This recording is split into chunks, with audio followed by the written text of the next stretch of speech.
Arestado naman ang isang miyembro ng Akyat Bahay Gang sa QC matapos maaktuhan ng kanyang ninakawan na dala-dala ang mga ipinuslit sa bahay nito.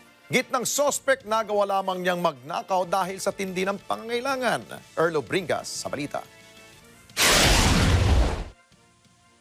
Agad na naaresto ng pulisya ang lalaki na yan matapos itong mahuli ng may-ari ng nilooban nitong bahay sa barangay Bagong Pag-asa sa Quezon City.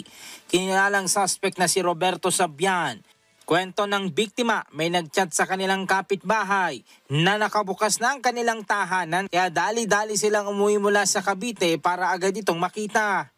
Chat po sa amin na around 8 AM po na yung bahay niyo bukas na. Tapos, nagpadali na po kami bumalik sa Quezon City.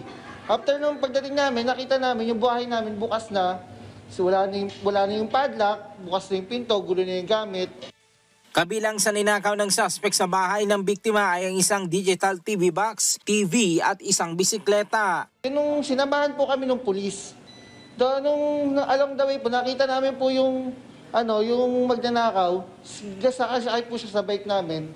Tapos, nagsabi na po ako sa pulis na, sir, siya po yung bike po namin yun. Kasi amin po yung kilala po namin yun. Ang pulisya nakapagsagawa naman daw agad ng follow-up operation para ma-arrest ang suspect matapos magsumbong sa kanila ang biktima. Naaktuhan nila yung suspect na dala-dala yung bike. So tinuro ng victim natin yung suspect na yung bike niya. Then agad naman siyang inaresto ng ating kapulisan pero nakatakbo siya pero nahabol din. At during confrontation between the victim and the suspect, rinibil niya kung nasaan yung ibang items na nanakaw.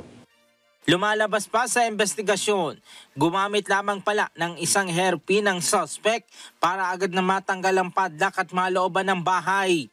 Sa naging pagsisiyasat pa ng pulisya, napag-alaman nila na may dati na pala itong mga kaso. 2 beses na siyang nahuli sa paglabag sa RA 9165, otherwise known as Dangerous Drug Act of 2002. Tapos nahuli din siya 2 beses for illegal gambling. And then nahuli din siya 1 beses sa paglabag sa RA 10591, otherwise known of yung Comprehensive Law on Ammunition, Firearms and Ammunition. Ang suspect aminado naman sa nagawang panloloob sa bahay. Pinasok po yung bahay na yun. Pero sa pangangailangan po. Kasi po nangangailangan po ako kasi meron po akong anak. May sakit po kasi yung anak ko kaya ginawa ko po yun. Nanghihingi po ako ng tawad dun sa may-ari kasi kung malalaman niya lang napakalaki po ng pangangailangan ko tungkol dun sa anak ko. Ano ba sakit ng anak niyo, sir? Meron po sa siyang trangkaso. Mahaharap sa kasong robbery ang suspect. Erlo Bringas para sa Mata ng Agila. Matatag, matapang, matapat. Maraming salamat sa inyo pong pagsubaybay sa Mata ng Agila. Para malaman ang matatag, matapang at matapat na mga balita, i-follow lamang po at mag-subscribe sa AppNet25 TV.